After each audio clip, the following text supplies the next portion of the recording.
Hola amigos, bienvenidos al canal Lecturas de Poder, escuchar, oír y ver.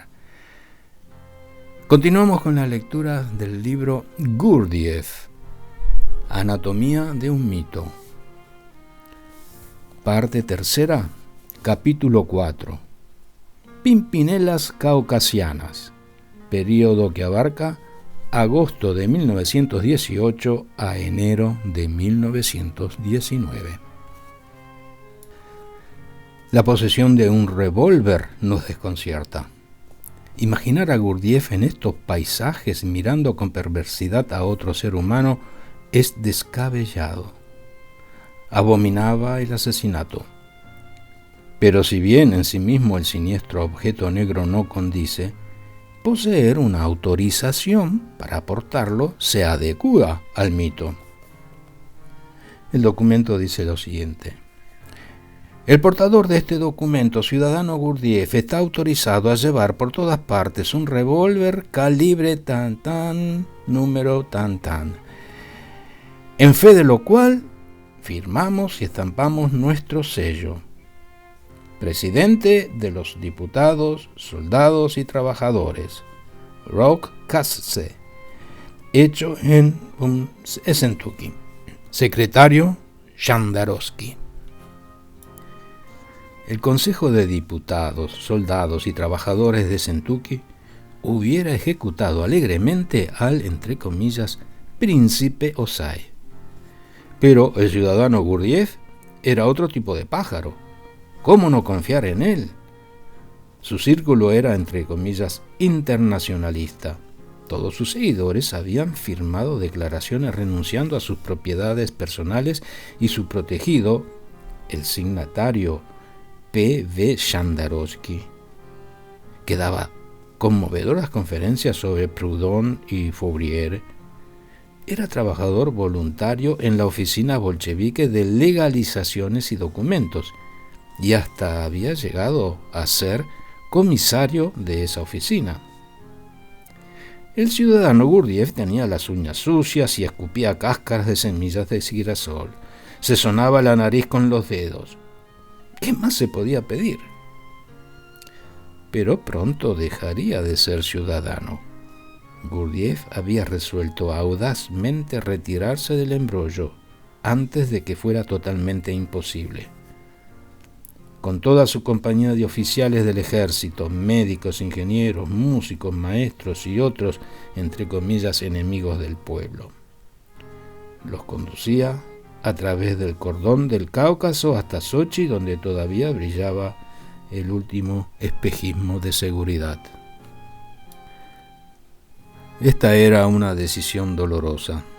Con la muerte de su padre, Gurdjieff se había transformado en el eje responsable de la seguridad de su madre, hermano y hermanas, parientes políticos e innumerables sobrinos. Ya no se escuchan las voces de la conferencia familiar, y es inútil establecer conjeturas acerca de quién estaba a favor de la partida y quién en contra. Desconociendo los arreglos que hizo y las palmas que untó para asegurarse de que su familia quedara a salvo, los vapores de la especulación se disipan, dejando expuesto un hecho desnudo. Toda la familia quedó en Sentuki y Gurdjieff se fue. No solo permaneció en Mineralny Vody la familia de Gurdjieff, incluyendo a Sergei Merkurov, sino también el 80% de sus alumnos. Algunos consideraron que era mejor el mal conocido, otros, que no previeron el inminente régimen de terror de los bolcheviques, soñaban con salidas más cómodas y acolchonadas. Thomas de Harman al principio vaciló y le dijo: «Señor Gurdjieff, yo sé que todo lo que usted hace y todo lo que nos pide lo hace por nosotros, por nuestro desarrollo, pero mi mujer está tan cansada en este momento». Esto nos cuenta Thomas de Harman en Nuestra vida con el señor Gurdjieff. Si Thomas se hubiera quedado en Essentuki, él y su esposa habrían, en efecto, descansado junto con otros colegas oficiales. Se hubiera visto forzado a cavar su propia tumba. Hubiera sido fusilado y enterrado, muerto o vivo. Gurdjieff insistió, y para bien. Atravesar ida y vuelta el jardín con 22 kilos de piedra en un saco al hombro era una receta estoica para aliviar el cansancio. Pero parece que funcionó en el caso de Olga de Harman. El doctor Schönwald no estaba en buenas condiciones, pero se las pudo arreglar con 30 kilos. En general, las prácticas persistentes que Gurdjieff instigaba no solo mejoraban el cuerpo, sino que forjaban la voluntad y elevaban la imaginación timorata por sobre las montañas hacia la libertad. Tal como Johannes Georgiades había impreso tiempo atrás a su primogénito diciendo: «Una vez que lo has puesto al hombro, no hay nada más liviano en el mundo». Esta cita está en Encuentros con Hombres Notables. Pero seguía flotando la pregunta: ¿cómo sacar del lugar a este núcleo tan bien entrenado? ¿Y cómo obtener los papeles adecuados? Los críticos que coleccionaron ejemplos en su contra descuidaron en general el hecho de que Gurdjieff fue un pionero del reportaje ensayado y la publicación de historias convenientes en los periódicos. Hacia fines de julio de 1918, un periódico de Piatigorsk, asentamiento de la administración local soviética, sacó una noticia curiosa. Un ciudadano de Essentuki llamado Georgi Ivanovich Gurdjieff estaba preparando un estudio científico. Con un grupo de 21 personas tenían la esperanza de hallar abundante oro de aluvión en los arroyos cercanos al monte Induk, dedicándose también a investigaciones arqueológicas colaterales en busca de dólmenes de la edad de bronce y de hierro, numerosos en los pasos más elevados del Cáucaso. El experimento sería beneficioso para todos. En cuanto a la cuestión de la confiabilidad política, simplemente no se mencionaba, diciendo: la expedición se realizará en zonas remotas, inaccesibles a las actividades militares de la guerra civil, por lo tanto el trabajo científico y sus descubrimientos no pueden ser obstaculizados. Citado en Nuestra vida con el señor Gurdjieff. Con sorprendente descaro, Gurdjieff solicitó provisiones a las autoridades, las cuales, entusiasmadas por el artículo periodístico y más convencidas, aún gracias a los alegatos especiales del comisario Shandarovsky, cumplieron generosamente a pesar de la grave escasez. Le enviaron picos y palas, cacerolas y 2 tiendas grandes y 21 hachas. Ouspensky, en busca de una lógica rigurosa que justificara su decisión personal de separarse, colaboró activamente con la partida de la expedición. Sugirió, ingeniosamente, que Gurdjieff pidiera una provisión de alcohol, entre comillas, para lavar el oro.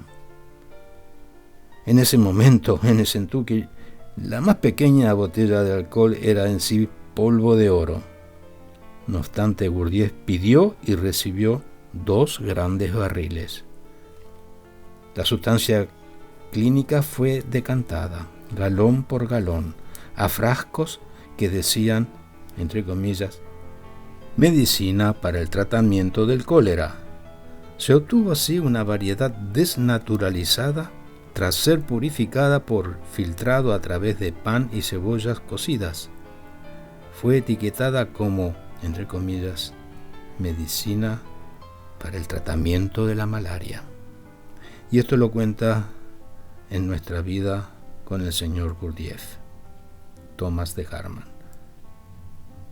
El resultado final, podemos suponer, era una medicina para aliviar el cansancio de los pies, para que se adaptaran muy bien a los atardeceres en las montañas.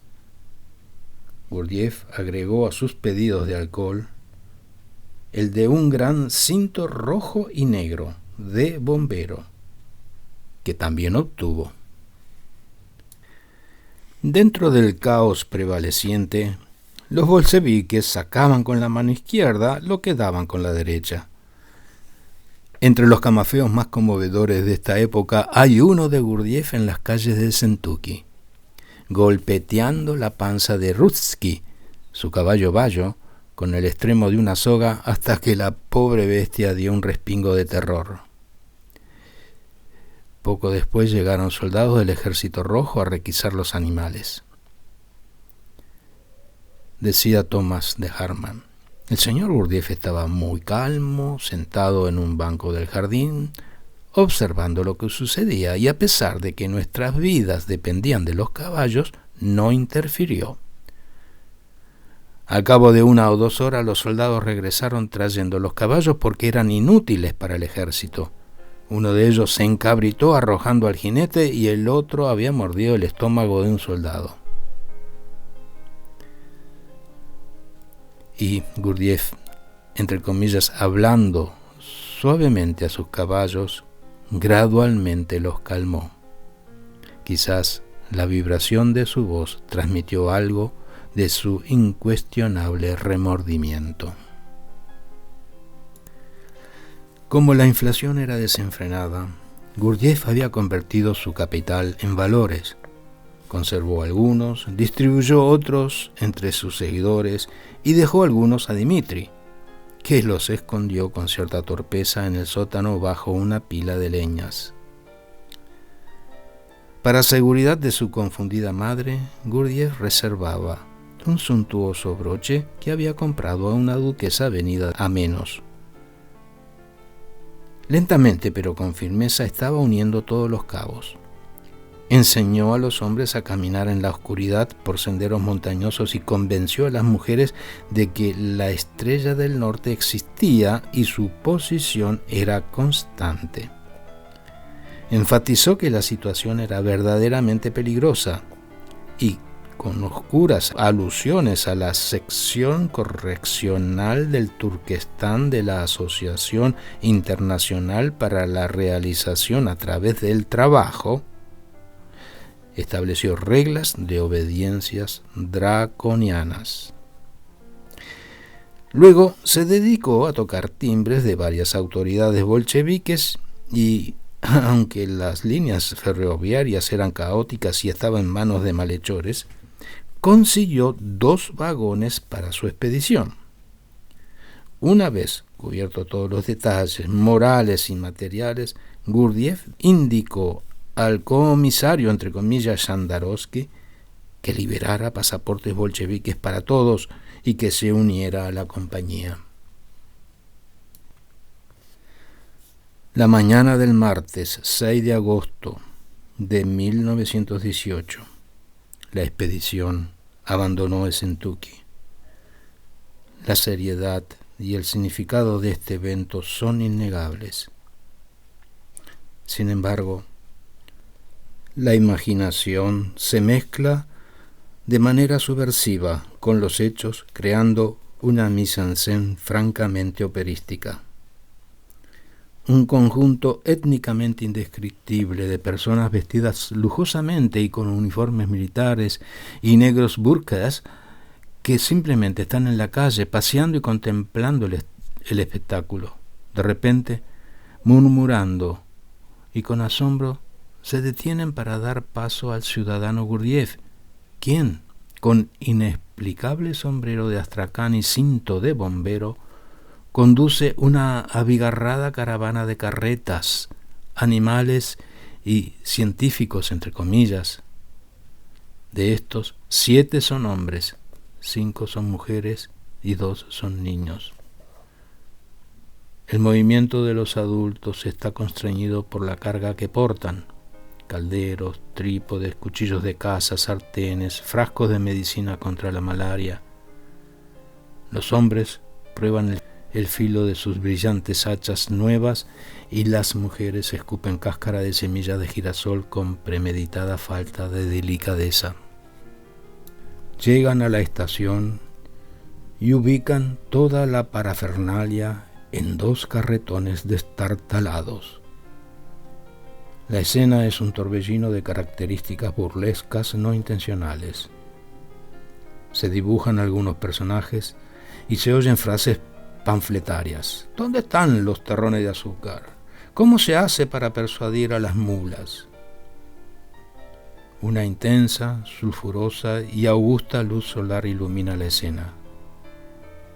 Y la banda municipal de Kentucky, en total olvido de la guerra civil, deja oír los fuertes y decididos sonidos de sus instrumentos de viento. Gurdjieff se adapta al humor del momento peculiar como un psiquiatra se adaptaría al de un psicópata que tiene un cuchillo. Al no comprometerse con las desagradables, entre comillas, certidumbres de 1918, evidencia su activación existencial. Pasea por el parque de Kentucky durante 1 hora antes de la partida del tren. Gurdjieff es la única de todas las criaturas que allí había que está desprendido de la historia. Sin embargo, tiene su corazón, y con él debe haber respondido a la paciente sonrisa de su madre y al último destello equívoco del Pince-Nez de Uspensky. No se necesita mucha imaginación para ver la sangre en el pasto. El general Radko Dmitriev, predestinado a la destrucción, se le aproximó y les dijo: si yo fuera más joven, les pediría que me llevaran con ustedes. Y citado en Nuestra vida con el señor Gurdjieff. Después de 16 penosos y agotadores minutos, Gurdjieff y sus 14, entre comillas, científicos subieron al tren. Masca rebuznó. La locomotora también rebuznó y lentamente el tren inició su trabajosa marcha. Pronto, el lamentable repertorio de la banda municipal de Kentucky se desvaneció para siempre en el lánguido aire del verano. Finaliza aquí la parte 1 del capítulo 4, Pimpinelas caucasianas. Gracias por haber escuchado.